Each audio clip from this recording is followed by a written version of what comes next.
এইটা কি তোমার জন্য আনা হয়েছে? এটা তোমার জন্য এনেছি? বাবা বাবা, দেখি দেখি মুখটা পরিষ্কার করে দিই। কি করেছো?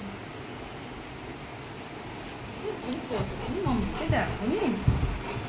না ওরে বাবা বাবা, হ্যাঁ হ্যাঁ হ্যাঁ, আচ্ছা আচ্ছা আচ্ছা আচ্ছা।